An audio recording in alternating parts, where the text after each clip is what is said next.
اقول رايي في كلام كابتن عادل القيعي عن محمد فضل. عايز بس اقول حاجه او انوه عن حاجه، ان دايما كابتن عادل القيعي دايما هتلاقيه كده يعني بيجي على الحته، انت فاهم، الحساسه ويدوس بجد والله. كلامه دايما بيلمس كده، انت فاهم. قالك كتير قوي ان كابتن حسام غالي مسيطر.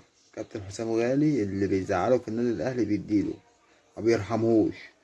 دايما مجلس الخطيب ماشي على هوا كابتن حسام غالي، وهو بقى اللي عمل مش عارف ايه في مين، هو اللي ماشي مش عارف ايه، وهو اللي ماشي موسيماني. كلام اتقال يعني. طيب إيه، اكيد الناس كلها عارفه الكلام ده، ان كابتن حسام غالي وكابتن محمد فضل صحاب قوي، انتيم قوي يعني. كابتن عادل القيعي بقى طلع على قناه الاهلي واداله من الخيار يا منقي، مش عارف بيقولوها ازاي. ادى الكابتن محمد فضل كلام في الصميم يا باشا، في الصميم. اداله من منقي خيار، بيقولوها كده.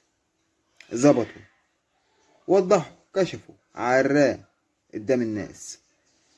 قال له انت بتحاول تخلص طارك اللي انت مفكره ان هو طار مع النادي الاهلي، يعني بناء على تفكيرك انت، ان انت مفكر ان النادي الاهلي ظلمك، مع ان النادي الاهلي ما ظلمكش، انت اللي ظلم نفسك. فبالتالي بتحاول تخلص حقك اللي هو مش حق.